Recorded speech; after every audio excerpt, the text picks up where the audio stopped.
दोस्तों, साउथ कोलकाता की सीट अभी चुनावी संग्राम में फंसा है। जी हाँ दोस्तों, जैसा कि आप जानते हैं, साउथ कोलकाता लोकसभा केंद्र जो कि तृणमूल कांग्रेस का गढ़ माना जाता है, क्योंकि टीएमसी की कभी भी साउथ कोलकाता लोकसभा केंद्र की सीट से हार नहीं हुई है और जिसे ममता बनर्जी का अपना सीट भी कहा जाता है। वही पिछले 2 बार से टीएमसी की कैंडिडेट माला रॉय, सीपीआईएम की कैंडिडेट सहरा शाह हलीम अपनी किस्मत को आजमा रही है। वह social democratic party of India यानी कि एसडीपीआई कैंडिडेट यास्मीन इस्लाम भी अब मैदान में आ चुकी है अपनी किस्मत आजमाने के लिए। आपको बता दें, पिछले कुछ दिनों पहले यास्मीन इस्लाम ने अपना नॉमिनेशन की प्रक्रिया कंप्लीट किया और साथ ही साथ धुआंधार प्रचार करते हुए भी देखी गई। तो आइए आपको मिलाते हैं यास्मीन इस्लाम से और उनका इस चुनावी संग्राम में कितना योगदान रहेगा, जानते हैं। उम्रा और हज के सफर पर चले अल जन्नह टूर एंड ट्रेवल्स के जरिए यूज डिस्काउंट पर, जहां मुनासिब पैकेज में आपको अच्छी से अच्छी सर्विस प्रोवाइड की जाएंगी। आपको मिलेगी बेस्ट फ्लाइट, बेस्ट होटल्स, वो भी बिल्कुल मक्का और मदीना के करीब। खाने में रहेगी बुफे सर्विस। तो फिर दिए हुए नंबर पर कॉल करके और अभी उम्रा की सीट बुक करें इस नंबर पर। देखिए, ऐसा है कि अभी के जो हालात हैं हमारे मुल्क में माइनॉरिटीज़ के लिए बहुत ज़्यादा ख़राब हैं। अब माइनॉरिटीज़ में मुस्लिम भी आते हैं, हिंदू, क्रिश्चियन, सिख, दलित सभी आ जाते हैं। तो इनकी हालात जो है वो बहुत ज़्यादा ख़राब है। ख़ास तौर पे 2014 के बाद सिचुएशन बहुत बदल गए हैं और माइनॉरिटीज़ को और ज़्यादा दबाने की पूरी कोशिश की जा रही है। और हमारा जो काम है एसडीपीआई का, वो मुल्क में एक ऐसा माहौल बनाना है जिसमें हम संविधान को अपने हिफाजत कर सकें, क्योंकि अभी संविधान बहुत ज़्यादा ख़तरे में है। तो वो संविधान बचाना है और उसके अलावा जो भी माइनॉरिटीज़ हैं उनको उनका हक़ पहुंचाना है। ये हमारी कोशिश है और इसके लिए हम फील्ड वर्क कर रहे हैं बहुत पहले से और इंशाअल्लाह आगे भी हम करते रहेंगे। देखिए, बहुत सारी पार्टीज़ जो हैं वो काफ़ी पहले से काम कर रही हैं और बहुत हद तक अपना नाम उन्होंने बना लिया है, लेकिन काम के नाम पर आवाम को आज तक कुछ भी नहीं मिला। बस एक लॉलीपॉप चटा दिया जाता है जिसमें आवाम जो है वो उलझ करके रह जाती है, लेकिन प्रोग्रेस कुछ भी आवाम का नहीं हो रहा है। ये सारे क्या करते हैं, अभी आपने इलेक्टोरल बॉन्ड के बारे में सुना होगा, तो उसमें ये सारी पार्टियां जो हैं वो पूरी तरीके से मुलव्विस हैं। हम ये कह सकते हैं कि टीएमसी जो है वो सेकेंड लार्जेस्ट पार्टी है जिसने इलेक्टोरल बॉन्ड ख़रीदा है। तो ये जनता को जानना बहुत ज़्यादा ज़रूरी है कि आपके ही पैसे आपसे वसूल करके ये अपनी जेबें भरते हैं, क्योंकि हमारे पास जो है वो पॉलिटिक्स फॉर कॉज है। हम एक मकसद के तहत काम करते हैं, लेकिन वहीं दूसरी पार्टियां जो हैं वो पॉलिटिक्स फॉर करियर। क्योंकि इसको हम इस नज़रिए से भी देख सकते हैं कि ये जब एक पार्टी में होते हैं, कुछ सालों के बाद फिर वो दूसरी पार्टी में चले जाते हैं। उसका ये रीज़न है कि आपको एक तरफ जब आपका करियर नहीं बन पा रहा है, फिर आप उछलकर दूसरे पार्टी में चले जाते हैं अपने करियर बनाने के लिए। लेकिन एसडीपीआई के साथ ऐसा नहीं है। हमारी जो पार्टी है वो आइडियोलॉजिकल पार्टी है और आवाम के मुद्दों पर हम काम करने वाले हैं, वो भी ग्रास रूट लेवल से। और मेरे बारे में जहाँ तक मैं आपको बता दूँ कि मैं विमेन एम्पावरमेंट के लिए भी काम करती हूँ, तो इस फील्ड में मैं काफ़ी पहले से लगी हुई हूँ और लोगों से मिलती जुलती हूँ और उनके जो तकलीफ़ें हैं, उनके हालात हैं, उनको समझने की कोशिश करती हूँ और उनको अवेयर करने की कोशिश करती हूँ कि आपके हुकूक क्या हैं, आपको क्या गवर्नमेंट से सवाल करने हैं और क्या आपके ख़िलाफ़ साजिशें जो गवर्नमेंट है वो कर रही हैं। तो ये सारी चीज़ें हम लेकर के चल रहे हैं और फील्ड वर्क कर रहे हैं, तो आवाम हमें जानती है और इसका भी फ़ायदा हमें मिलेगा। इसीलिए यूज़ किया जा रहा है कि आप गवर्नमेंट से कुछ सवाल ना कर सकें, गवर्नमेंट आपके ख़िलाफ़ काम करती रहे और आपको मज़हब के नाम पे या दूसरी चीज़ों में उलझा करके रख दिया जाता है, ताकि आवाम जो है वो अपने मुद्दे की बात सरकार से ना कर सके। तो हम उनको इसीलिए एम्पावर करते हैं कि सोशली, पॉलिटिकली एंड लीगली आप सरकार से अपने मुद्दे जान सकें, क्योंकि आप जब भर भर के वोट दे रहे हैं सरकार को, तो आपको जानने का हक़ है कि आपने उनको वोट दिया, वो आपके मुद्दों पर काम क्यों नहीं कर रहे हैं। अब मैं माला राय की ही एक मिसाल ले लेती हूँ।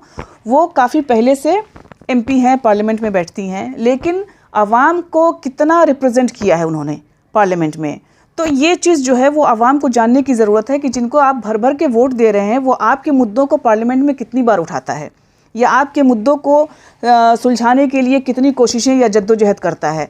तो ये सब देखने के बाद जब 34 साल के भी सरकार को आवाम ने देखा, 15 साल के भी सरकार को आवाम ने देखा, जब आवाम देख चुकी है ये सारी चीज़ें कि कोई भी पॉलिटिकल पार्टी उनके मुद्दों पर काम नहीं कर रही है या जो फ़ायदा आवाम को मिलना चाहिए वो नहीं मिल रहा है, तो अब उनके सामने एक ही जो ऑप्शन है या अल्टरनेटिव हम कह सकते हैं कि एक ही अल्टरनेटिव है एसडीपीआई, कि आप इस बार कम से कम एसडीपीआई को वोट दे करके भी आप देखें कि ये पार्टी आपके मुद्दों पर काम करती है या नहीं करती है। स्ट्रेटजी हमारी यही है कि हम आवाम के लिए फील्ड वर्क कर रहे हैं।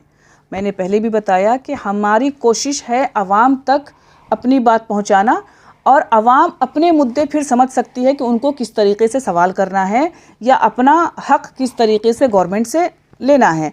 अब माला राय की मैं बात बता दूं कि आवाम ने माला राय को अपना रिप्रेजेंटेटिव बनाया, लेकिन माला राय की खुद ही जो अटेंडेंस है वो पार्लियामेंट में लेस दैन 15% है, यानी कि 15% से भी कम है। तो जो शख्स 15% अटेंडेंस से भी कम में हाजिर हो रही हैं पार्लियामेंट में, तो वो आवाम के मुद्दों को क्या पब्लिक पार्लियामेंट में उठाएंगी।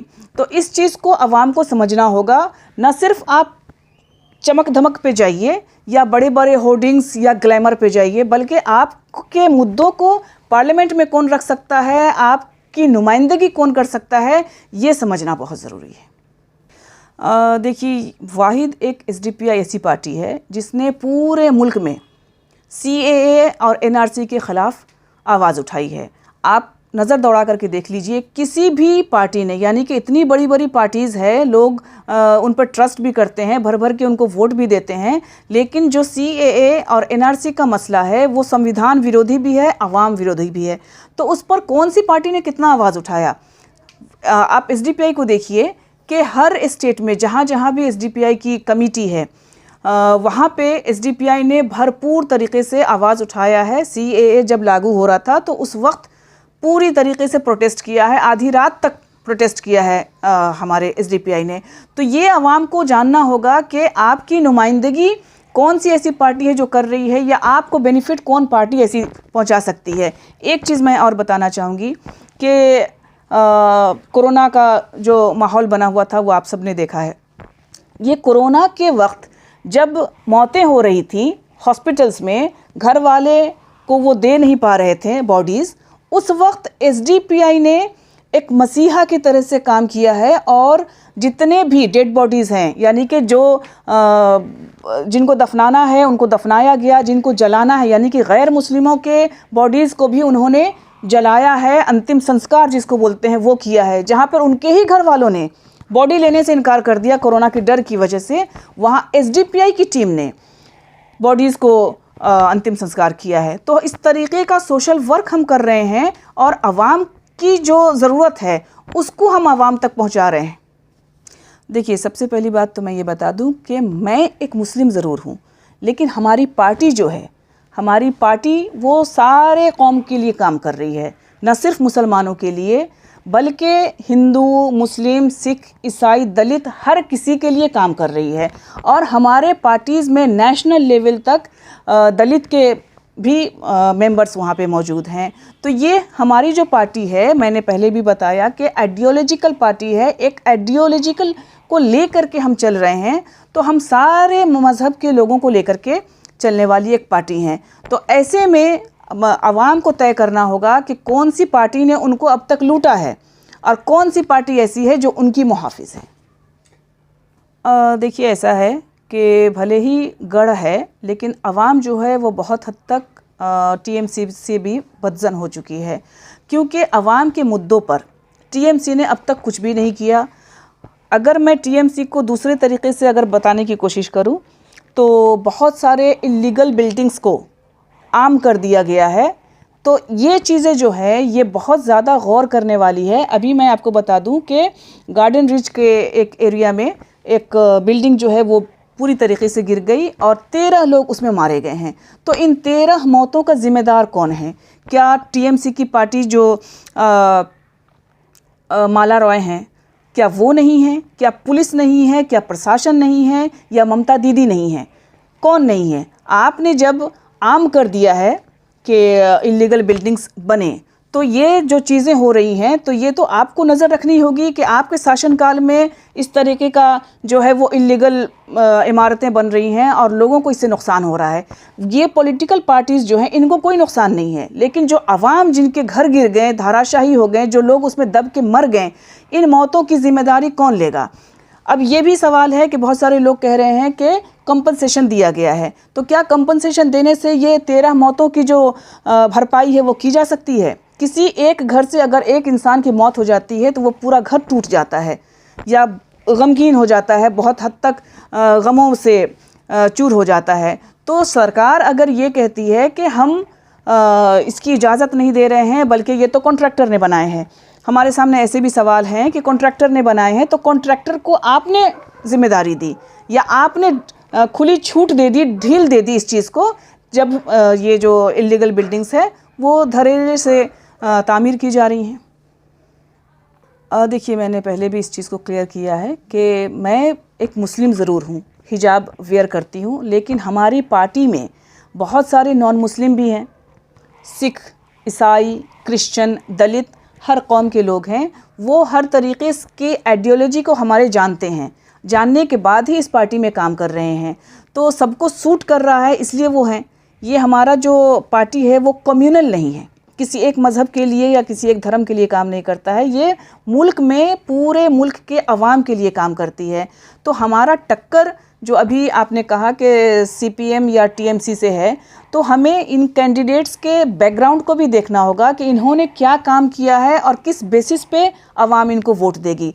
वहीं SDPI भले ही इनके लिए नहीं है, लेकिन कभी कभी ब्रांडेड सूट्स जो बिल्कुल घटिया साबित हो जाते हैं, तो वहीं पर एक दूसरी चीज़ जो है वो हमें अच्छा प्रोडक्ट दे पाती है। तो आवाम को इस बार खुद तय करना होगा कि उनके मसलों पर कौन काम कर सकता है और किनको वो वोट दें।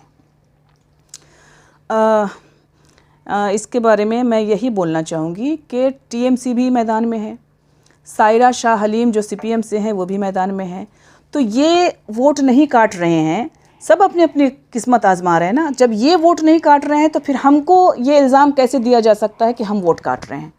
वो भी संविधान के मुताबिक फ़ाइट कर रही हैं, हम भी संविधान के मुताबिक फ़ाइट कर रहे हैं। फिर हम पे ये इल्ज़ाम लगाना कि आप वोट काट रहे हैं, ये कतई सही नहीं है। एक चीज़ मैं और यहाँ पे क्लियर करना चाहती हूँ कि TMC और कांग्रेस ने इंडिया अलायंस बना करके गठबंधन किया है, तो ये क्या नेशनल लेवल पर ही है, स्टेट लेवल पर क्यों नहीं है? स्टेट लेवल पर उन्होंने गठबंधन क्यों नहीं किया जो आज ये वोट काट रहे हैं? SDPI वोट नहीं काट रही है, मैं कहूँगी कि ये लोग वोट काट रहे हैं, तभी इन्होंने अलायंस नहीं किया। मेरी अपील यही है कि आप नज़र दौड़ा करके देखिए कि कौन सी ऐसी पार्टी है जो आपके मुद्दों पर काम कर रही है और कौन सी ऐसी पार्टी है जो सिर्फ़ आपको विकास के नाम पर लॉलीपॉप चटा रही है और अपनी जेबें हैं वो भर रही हैं। इलेक्टोरल बॉन्ड का मसला आपके सामने है और आप पूरी तरीके से देख रहे हैं कि CPM एक तृणमूल कांग्रेस एक सेकंड लार्जेस्ट पार्टी है जो कि इलेक्टोरल बॉन्ड ले रही है। तो आवाम को लूटने का काम जो है ये कर रही हैं और सिर्फ अपने पॉलिटिकल करियर को बनाने के लिए आवाम के सामने हर 5 साल पर आ जाते हैं। लेकिन वहीं SDPI जो है वो पूरे मुल्क में और आवाम के मुद्दों पर काम कर रही हैं। आप हमारे वेबसाइट को चेक कर सकते हैं, हम क्या काम कर रहे हैं इंडिया बेसिस पे, वो आपके सामने पूरा आ जाएगा, तो आप अपना नुमाइंदा खुद तय कर सकते हैं। देखिए, हमारी लड़ाई सभी के साथ है। जो भी देश विरोधी काम करते हैं, देश के ख़िलाफ़ जाते हैं या संविधान के ख़िलाफ़ जाते हैं, उनसे हमारी टक्कर है। हम संविधान को बचाने की बातें करते हैं और मुल्क में सेक्युलरिज़म को कायम करने की बातें करते हैं। तो हम इन सब से अलग हैं और हमारी टक्कर सभी से है।